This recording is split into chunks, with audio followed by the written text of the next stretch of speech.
Hi, my name is Laura Wilkinson. I'm a transformational life coach for lightworkers and empaths at thewilkinsoneffect.com, teaching people to escape life crisis patterns and be miraculous healers. Today, I'm going to be talking with my friend Heidi Whitaker, spiritual DNA expert at doorsintime.com. Thank you so much for being with me today here, Heidi. The topic of our day today is time travel as a healing modality. Can you tell us a little bit about yourself and what that means? Thanks, Laura. It's good to be here with you, and hello to all your listeners. Time travel, and I'm not talking about the kind that, you see on space movies or something, sci-fi. This is the ability to feel outside of our current time. For me personally, and I've talked about this before, I actually started experiencing different times. I didn't have any control over it. It just started happening to me, would be a good way of saying it. I started seeing things that other people could not see or hear.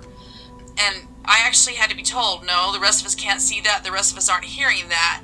And I finally was able to realize or figure out, because of different situations, I was actually seeing something before it happened, or hearing something before it actually happened. It was just a strange experience. That's the only way to experience. Eventually, I learned how to control that so that I could more do it at will. But at first, for me, that was time travel. That was me seeing something that wasn't happening yet, or hearing something that hadn't happened yet. Okay. And just to give you one story, I was talking to a friend, and he was describing a really big stress in his life. And so I said to him, I started thinking about the conversations we had in the past, and I said, don't you think the past experience that you had at such and such a time really prepared you for this? And I started talking about that, and he said, yeah, I think you're right. Well, we hung up the phone, and apparently what I said really disturbed him, because about 5 minutes later the phone rang again, and he said, why did you say that to me? And I'm thinking, what are you talking about? What is so upsetting to you? And he said, I have never in my life told that story to anyone. Not even my wife knows that story about me. The one that I had just told him, don't you think that prepared you for that experience? And I said, I distinctly remember talking to you about this twice already. And he absolutely insisted that we had never had a conversation about that is not something he would ever reveal to anyone. He wasn't planning on ever talking about it. And so to him, it was a freaky thing. But to me, I'm like, to me, we had this experience before. Wow, that's amazing. So what you're describing sounds to me almost like premonition. Like you're seeing things and experiencing things before they're happening on the same kind of physical plane. Except it's very tangible to me. Sometimes you see premonitions in the movies and everything's kind of see-through to both dimensions or something. To me, it is, I could reach out and touch it. I don't know the difference. And in that situation, I swear was in his house having a conversation about him, about that topic. That is the only way I remember it, and also talking to him on the phone about it other than that too. And so it was a strange thing for me, so. Yeah, it sounds very deja vu. Sort of, except for right? I gave it to him in great detail, Wow. That's incredible. So, anyway, there's one of my experiences. That's pretty amazing, Heidi. I think that I would be a little bit taken from somebody having that kind of conversation with me about something that I hadn't revealed, and then telling me all those details and that it had been preparing me for something. I can imagine how he felt when you said that. Disturbed, because he called me right back upset. Yeah, he's going, hold on a second. That's funny. So most people tend to think of time as being linear. And you and I have both talked about how we view time, and you've mentioned elastic time. Can you elaborate on what that means for everyone who's listening? Sure. The way that most people experience time most of the time is that it is linear. It goes straight out in front of us. So we have a past, and we have a present, and we have a future, That is, and the time is just something we mark with, it's how we know how to what time we can punch out of work at the end of the day, how we know what time to catch a plane. Right. But from my perspective and my experience, there are different types of time. And the one that we experience here is just one of many. And for me, time is actually a tool. It's for our growth. It's for our experience. Linear time is, to me, is a challenge, because it can be challenging. But then we have other types of time that help us through trials, help us through our challenges, help us find solutions for things. Elastic time, which is a category because there are lots of different types of elastic time, is one of those things. In elastic time, and I talk about this on my website. I know you're going to have links to this because I describe it pretty well there. But elastic time allows, it isn't a set. It doesn't have any preformed sets in it. It can be as long or short as it needs to be, and it can overlap.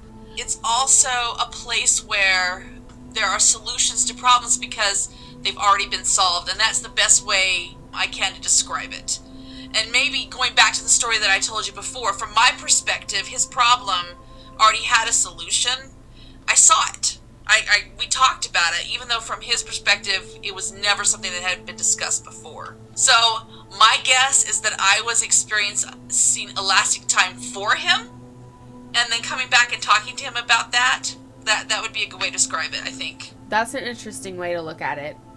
I've personally never experienced that. I have experienced something different with time and with the different physical planes. When I'm practicing Reiki, I have actually been able to contact spirits that obviously aren't in our same, time. Right. So that was a really interesting experience for me. That's probably the strangest one that I've had that I haven't really been able to explain.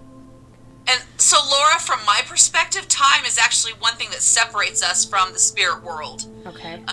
So that's one function of time, is it's a separator. It separates us because they're all around us all the time, the spirits are. If we were in the same, when we see them or have contact with them, it's because we've either entered their time at some level or they have entered ours. Okay. I would imagine Reiki would allow you to do that. Yeah, there's this kind of a similarity between doing Reiki and, for instance, Ho'oponopono, which is a Hawaiian healing arts practice, where you kind of transcend time, the linear time, and you go into this space where everything is present. Right. So you're not going to the past, you're not going to the future, because everything is already happening right now in your mind. So you're kind of reliving that moment. Right. That's how I see it. So what else would you like to say about time? I know that we've talked previously about how to use time as a tool for hope and faith. Time to me is the coolest tool for anything. And one thing tell me the name of the Hawaiian healing. Say that again. Okay, that is a wonderful concept. Go ahead. Ho'oponopono. It's a little bit difficult to say. It's a healing art of forgiveness, and it's taking that forgiveness and making everything possible with it, whether it's for yourself or for somebody else or for a situation, and you're saying, I'm so sorry, please forgive me, thank you, I love you. And you're putting yourself in a time where time doesn't exist, is what you're saying. So you have the past, the present, the future all together at the same time, right? Yes. Okay, I love that concept. And that's actually, if we could maybe back up for just a second, talk about what got me interested in this and started thinking about it in the first place. And that was probably close to a decade ago. Oh, no, about 5 years ago. Someone said to me, I was praying for you.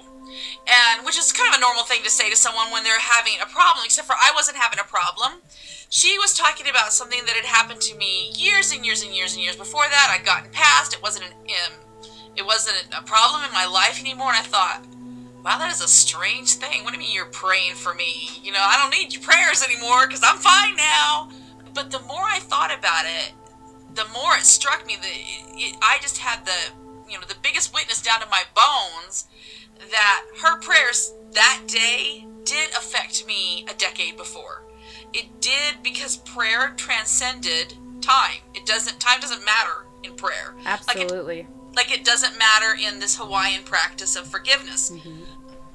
And so that's kind of what got me thinking in that direction. What about prayer and time? What is it about? There's got to be something going on here that time isn't concrete in certain ways in our lives. And so one thing that I learned over the last couple of years is that hope is a power. It emanates from our brains as a power, and it has the ability to leave our time. It has the ability to take your brain waves out of our time. It has the ability to take your soul out of our time without killing you. You have to leave your body to do it. It somehow creates a bridge that takes you from here to, in my opinion, usually elastic time. It can be different though, and lets you feel things already resolved, which helps build more hope and more faith so that you can tolerate things. Because sometimes we could be in a situation in our lives where it feels like a problem's never going to end, or a problem is so big that there is no solution. And so what holding on to hope does, to the degree that it takes you out of time and into elastic time, is that it allows you to see that problem, and it allows you to tolerate the solution to that problem. It allows you to be happy and be okay and have faith until that solution actually meets you in linear time. Does that make sense? It does make sense. To me, when I think about what you're saying, is that I see hope and time open up the elastic time to any possibility. There's just endless possibilities, and it's like your mind starts moving in a different direction from problem to solution. And it's just like searching for all these other possibilities, and it just leaves that same linear time where, this happened on this day, and that was the problem. And also, Laura, for me, it allows you to rewrite your story. So you can say, okay, I had these yucky things happen to me in the past, but in elastic time, those things don't matter anymore. You are who you are right now and who you can be. But the past, that doesn't matter. And so it allows you to rewrite your story, rewrite what those bad things maybe did to you. Does that make sense? Absolutely. And I think that really plays on that story where you're talking with your friend about, whatever that he was going through at that time helped him grow into this other person and into his other purpose. It does. I also think it allows you to not have the scars, not have the mental scars, that might have formed. It allows you to say, I'm not a product of my past, which is what keeps people grounded to linear time in the first place, is they believe they cannot overcome who they were. They see themselves as a product of all the bad things that have ever happened to them or that they've ever done. They don't forgive themselves. A lack of self-forgiveness locks you into this time. It keeps you from finding solutions. And so when you have hope, and when you can say, okay, I can start all over again right now, that's when it becomes easy to leave this time. But you really do have to believe that your life can be better, and that you are not a product, the sum total of everything, every mistake you've ever made in your life. I mean, there are so many things I did when I was 20-something years old that I really wish I wouldn't have, Mm-hmm. The list goes on. I wasn't a perfect mother. I wasn't a perfect wife, I didn't finish projects that I wish I would have. I was addicted to television. I watched Oprah all day long, kind of things. I wish I wouldn't have wasted my time doing the things that I did. But I can't sit here and feel bad about those things forever. I've got to forgive myself eventually. And a decision that I made when my son was a baby haunted me so badly that it wasn't until the last couple of years that I was able to forgive myself. But it was really messing me up. It just really, you can't let yourself get into a situation where you can't grow because you're so stuck in your problems. You can't leave linear time if you're always anchoring yourself to your past. Absolutely, yes. That is exactly what I was thinking, is that, having those kinds of circumstances and situations, we're really making that mental and emotional anchor that just keep us locked in that time and locked into that story that is just, it really dampers your spirit and it keeps you from growing. And it's bad for your soul. It really is. It is bad for the spiritual part of you to just sit there and berate yourself and berate yourself and berate yourself. You're learning. You know, I didn't come here at 20 years old capable of making the decisions that I make at 40. I didn't. I'm past 40 now. But you see what I'm saying? It's Yes. just, I can't look at myself and say, why didn't I make those decisions based on what I understand and know now? It's not fair. It really isn't fair. Yeah, you can't look back on that and be hard on yourself. We're always doing the best that we can do at that time. And sometimes, it's not a very good job. Honestly, there's plenty of times in my life where I'm just like, wow, Laura, did you really just do that? You know? But what's done is done. Yes, it was an awful job that I did, but it was the best that I could do at that time. And I really just had to work on forgiving myself of that and just being fully present in what was going on now and just releasing that anchor and rewriting my story. Can we talk about what it's not the best you can do? Because in the situation that I mentioned with my little boy, it wasn't the best I could do. I did have a premonition that if I proceeded and listened to the doctors and made the choice that they told me to make, that something bad would happen. And it did. Right. I should not have listened to them. I should have listened to the little voice inside of me that said, don't do that. Yeah. But I allowed myself to be pressured by the medical, community at large when I should not have. It was a huge, horrible mistake. And I think that happens to so many people, too. It's very scary, especially in those moments of, it kind of sounds to me like it was an urgent situation. So you feel pressured to make that decision, and we're not always fully informed. Whether it's from other people telling us or for the information that we're taking in for ourselves, we're not completely informed to make the right decisions. Right. But since that day, I have promised myself, I've learned from that situation. Since that day, I have promised myself that if I ever get that feeling inside, that I will never go against that feeling. No matter what anyone says to me, no matter what anyone does, that I'm a grown up, you cannot peer pressure me into doing something against what I believe. So that was a huge lesson, and I've learned it. And the nice thing is my kids have learned that lesson, too, and they won't make that same mistake. So there are blessings from that happening. But because I did get a warning on the inside, that was what's hard for me to forgive myself. Right. But again, that creates an anchor to linear time, and it keeps you from having solutions that are yours. They are yours for the taking. You do not have a problem that time cannot solve. You don't. Unless you anchor yourself to the past. And if you don't forgive yourself, you anchor yourself to the past. If you don't believe that good things happen to you, that's what happens to everyone else, then you're kind of lost. That's another problem. And that's one thing that I tell people. The reason I believe that it's easy for me to leave time and go to different places is because there are so many instances and ways in my life that I totally believe the answer's right there. It's easy. I totally believe, I have total faith that I can just reach out and grab it. But then there are other areas in my life where I don't have that kind of faith, so I think it depends, and I have issues that I need to work out too. But the more that we are able to clear issues, and feel good about something and feel and trust, because there's a lot of trust involved there. Absolutely, trust. The more that we can access solutions that exist for us. Yeah, sometimes it takes, it can take time to learn to trust yourself again when something like that happens, especially if you haven't learned the lesson and freed yourself from that anchor. Mm-hmm. And then you can start to rebuild your trust with yourself as you go through other experiences, and maybe you start listening to your intuition more and applying those things to your life. So it's not like that those things happened in vain, or that, that was a mistake that you have to regret forever. Right. You learn from it and you move on, and then you're freeing yourself of that anchor. Right, and then help others to do the same.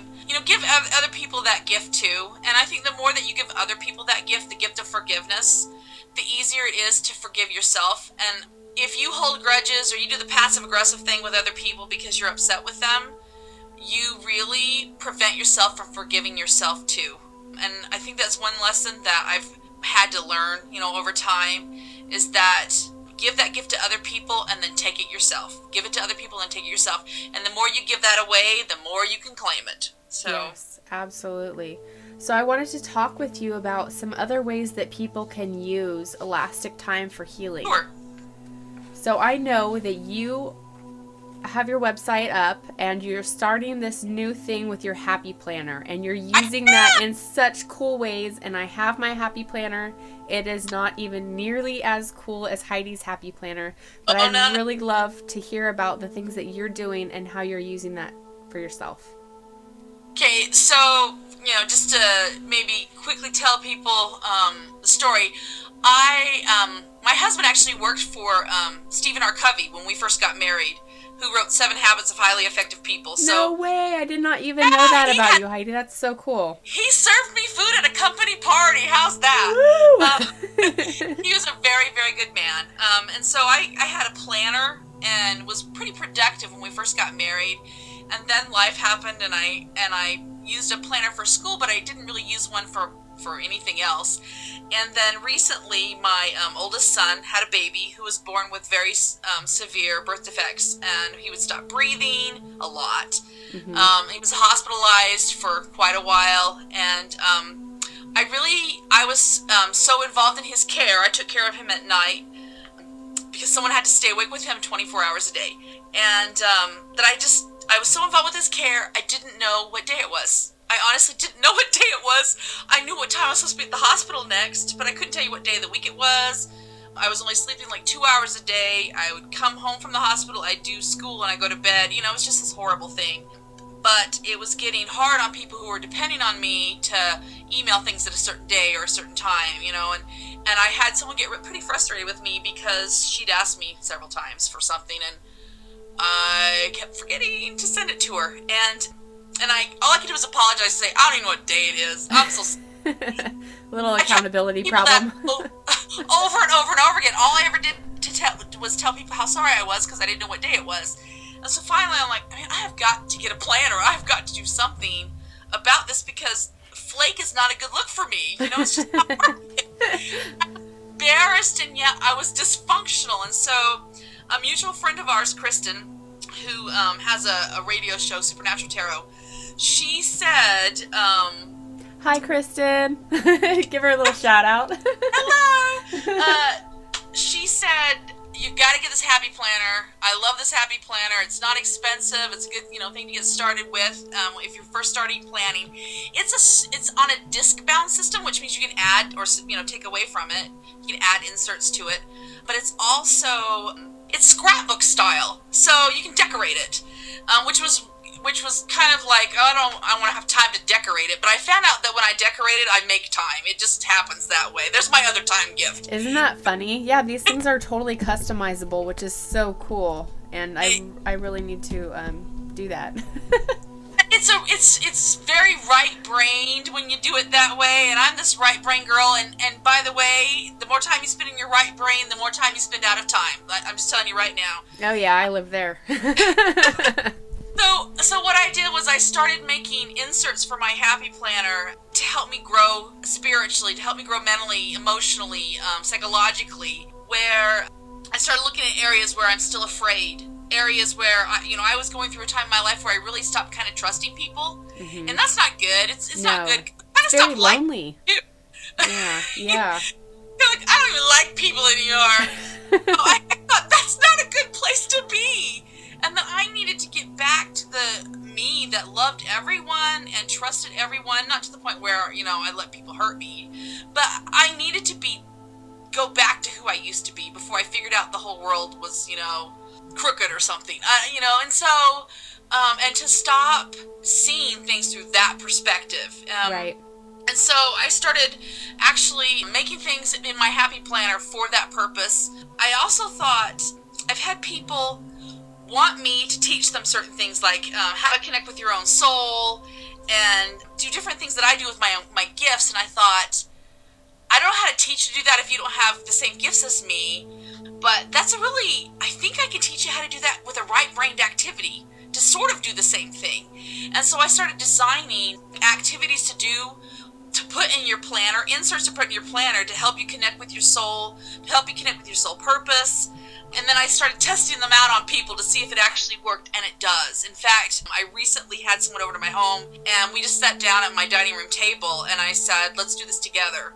And we kind of went through the process of getting ready to make this insert, and it was a very emotional thing for this woman. I mean, she was like tearing up and finally seeing herself through different eyes, through her soul's eyes, and to see her power and to see her strengths.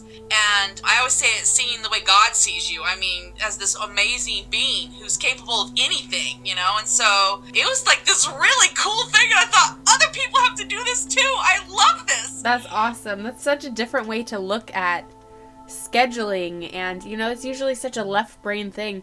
So can you give us an example, like what is one thing that you worked on with this lady that made her see herself in that other perspective from God's eyes? Okay, so it's called a soul card insert, and you can actually find that on my website, and I'm sure, Laura, that you'll have a link to that. Absolutely. I have actually a list of questions that you ask yourself while you're doing this right-brained activity, so while you're doing this decorating. And because from my perspective, when you're willing to align yourself with your soul purpose, and you're doing a right brain activity, there's a portal in a girl's head. It's not in the same place in a boy. I don't know where it is in a boy. Boys and girls are different in the head in lots of ways, spiritually too. But girls have this connection that they are able to make with the right brain activity when they're aligned with, when they're willing to align with their soul purpose. Because you might not know what it is, but if you're searching, that's trying to align yourself, if that makes sense. Yes, it does. And so I started asking her questions. I said, and the first one was kind of interesting. She's like, oh, I said, what good thing about you tends to rub people the wrong way? Oh, isn't that interesting? It's like, oh, we're going there, huh? Which is kind of a strange question. Yeah, I thought we were crafting and having fun, lady. The nail on the head really quickly. And it didn't take her very long to figure, to come up with something. And she told me, and I said, usually that's a really strong attribute that you came here with. So that's something your soul had, So we talked about that for a minute, and I asked her some more questions, and pretty much they all, no matter what the question was, and this is the point, it all kind of circled back to that same topic. It always circled back, and so what you're looking for is maybe one or two things that all those questions, even though they don't seem related, circle back to.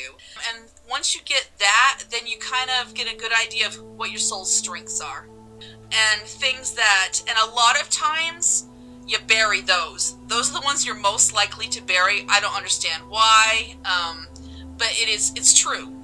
And so for her, it was a matter of, I've got to get out of this fear of where I am now to be able to work on those. And also, I talked to people about when you were a kid, what was magical about you? What did you do then that you don't do now? What was an aspect of your personality, and I'm not talking about immaturity, but an aspect of your personality that you had when you were a child, and no one had, broken your heart yet, that you don't have now. Yes, that's such an incredible thing to look at too, because it's like before all of the other layers started, coming on to protect your spirit, what were you like? What's the essence of you, basically? Right. And then Soul Card 2 is not out yet, but one thing that I'm going to have people start thinking about is what lesson. Because a lot of times your soul purpose, you can figure out by looking back at the trials you've had in your life. Mm-hmm. What were those trials preparing you for? Yes. And if you just look at it that, not from a bitter perspective and, my life is so hard perspective, but what strengths did I acquire during those trials? A lot of times that will lead you to your soul purpose. Absolutely. And sometimes it's stuff that is kind of just there in the back of our mind, but when you don't stop and take the time, then you don't really look at it like that, and then it's hard to take your lesson and to move on. So I think that's really important, and I love the way how you're using your planner to take the time to do those things. That's such a cool idea. And then planning that into my week, say I need to find, to strengthen this or strengthen that, and then actually schedule something to do that. And another thing that I really recommend people to do with their planner is to schedule times to get used to miracles. And the reason is because if you're going to be someone who transcends time, You have to believe that miracles are normal. Not that they happen to some people sometimes, that you got to see that on TV and, that's 1 in a million. No. That they are normal, every single day things that anyone who has enough faith can access. Absolutely. And they're not always what you might think that they are. Sometimes miracles are small and it's so subtle that you don't even really stop to think about what just happened. Exactly. No, I totally agree with that. And I say watch movies, read books about triumphs, about people that overcame things, instead of about all the horrible things that happened. That's the problem with watching the news, is you get like this compact version of everything bad in the world in a half an hour. you know? Yes. And so not only do you need to avoid that, you really just need to feed your mind with proof every day. And it's sad because things get filtered out. Most people don't realize that George Washington was shot over and over again, had holes in his vest and all his clothes, and never had his skin injured. Because we don't teach that in school anymore. I don't understand why. But there are so many examples of like superhero powers almost in our history that no one talks about. No one talks about the fact that life was full of miracles before this life. We fought a war with the French and the early colonists. Did I tell you this story? Have I told you this? No. Yes. Oh, this is one of my favorite stories from history. Because to me, it's one of those mind-blowing, this is the way people used to think, and why don't we think like this anymore? So back in the day, back in the 1700s, when there was a big problem, most of the people in a village would congregate at a church, at the town church. And so the French were getting ready to attack the colonists, and so they all congregated at a church, I believe it was in Boston. But the preacher said, we need a miracle. He said, God, cause a hurricane to show up in Boston Harbor and decimate the French fleet, or we're all going to die. And within moments, there was a miracle. There was a hurricane in Boston Harbor suddenly. Now, we all know that hurricanes don't develop suddenly. Yeah. But it decimated the French fleet, and the colonists survived. So That's pretty crazy. I'm sure that, the French might not appreciate that story. No, but they were outnumbered, and I think it amazes me that someone even thought that way. Right? We don't think that way, but the people then were they believed that anything could happen, that anything could defend them. I know that in the story with George Washington, that he actually met with a Native American chief who had witnessed him being shot and not injured, and who had a vision about him and about America, and called him to tell him about the vision he'd had about him. And so this chief had this miracle where when he knew George Washington couldn't be shot, he witnessed it himself. It seems to me that the way people thought in the 1700s, the way the chief thought, the way Washington thought, the way that minister thought, is so different than how we think today. Absolutely. And I know that you just had your little dog, right? Right. How long ago was that? Like a month ago, your little dog broke his leg? Can you tell us about that? Because I consider that what happened to be a miracle for your dog. And that was a miracle, and it still is a miracle. So a few weeks ago, our puppy broke her leg in 2 places, and it was a very serious break. They told us that there was only a 30% chance that her leg could heal, and that from casting it. They said, that they actually recommended doing a surgery with pens that also wasn't sure to work, and gave us all these like laser therapies, and said, these are the things that we can try, because there's only a 30% chance that your dog's leg is going to heal. And they actually even said that she may lose her leg. And so we were kind of freaked out, because just the casting is going to be about $1,000. So it was piling up, and it was nerve-wracking, and couldn't get her leg wet, and she was in pain, but I was so convinced, and I kept saying this to my daughter, who was terrified of what was going to happen to the puppy. I said, I absolutely believe her leg is going to be healed. I absolutely believe her leg is going to be healed. And so we took her to the vet 2 weeks later, and I was expecting him to tell me that the leg was doing so well, and he said, I'm so sorry to tell you this, but that her leg has been rebroken. Oh, man. And I was like, devastated. Poor little puppy dog. It's like, oh my heck, how much can this dog take? How much can we take? Yeah. And so we went back home, and a few weeks later, let me back up. At that point, he said it's going to be another 12 weeks in this cast, and less likely to heal. And so we went home, took her back a few weeks later, and another doctor, our doctor was in surgery, so another doctor came out, and he said, you just don't know how lucky you are. Her leg's almost totally healed. And how long was that after the second visit? I think it was 3 weeks instead of 12. Wow, that's so, incredible. And dog ears are different, you know? I don't think that was the point. And it was healing so well, they said, we're going to take the cast off and just put this little soft cast on, and, don't get it wet, and in 2 weeks we'll just take it all off, and we think she's going to be just fine. And then he went over and over again about how lucky we were, and I'm thinking, the luck had nothing to do with this, people. This is all a miracle. And I was so grateful, but I truly believe that I believed that her leg was going to be healed to the point where I was stunned when they told me it was rebroken. So, there you go. Yeah, that's a pretty amazing story, and it's so incredible when people make the mistake of taking that number, 30%, 10%, 50% chance of something, and they anchor it. And man, that puts you in that linear time, and it takes away so much possibility. So that dog is super blessed to have a little mommy like you who's saying, no, my dog is going to heal. That's incredible. So how often do you make time to look for miracles in your life? Do you look for that, do you write it down weekly or monthly? Every day. I do it every day, actually. And I think I'm a weird person. I'll just admit it right now, because I just don't think the way people think. And then when I tell people how I think, they look at me like I'm nuts. But you know what? It works. And so every day, and I actually look for signs around me. Is someone trying to give me a message? What am I missing? I look for patterns in my life, and I think that's really important. Mm-hmm.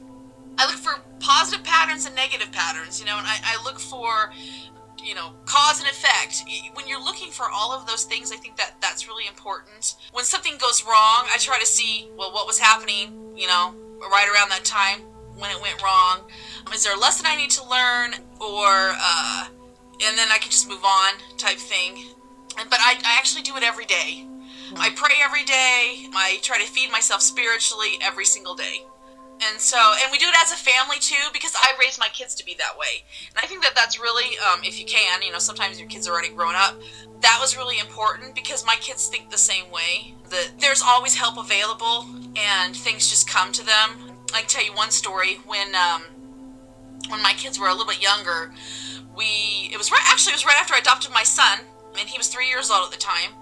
And we might have had him for about 2 or 3 weeks living with us. Didn't really know him, too much yet. But I was homeschooling, and I was driving back and forth across the valley to a different city almost every day to another home. I was doing a homeschooling co-op group at that year. And so our family would pray every day before we got in the car, and we'd, pull out of the driveway. And so that day, I had my little 3-year-old say our little prayer before we traveled, and he said, and bless mommy so that she will know that when we come to the big stoplight, to turn instead of go straight, because if we go straight, we're going to get in a wreck. And that was one of the most powerful experiences I've ever had in my life. I can't describe it in the way it was. It was electrifying. And all of my older kids and I look up, and you felt it to your bones, down to your soul. I'm getting chills right now just hearing you say that. And we all knew, I'm going to try not to cry, we all knew, we were so certain that whatever big stoplight he was talking about, that was real. And that was really going to happen. And is there any doubt that he had a moment that transcended time at that point, where he was given the ability to see and know what to say? And I took him very seriously, and I waited to figure out what light he was talking about, because I wasn't driving through it. Yeah. And so it's just an amazing experience. Little kids can get things. They could, things can come out of their mouths, and then we grow up. You know? Out of the mouths of babes. And you know what? It seems like around that age of 3 years old, they just don't really have that filter yet, Right. So they're definitely seeing things differently.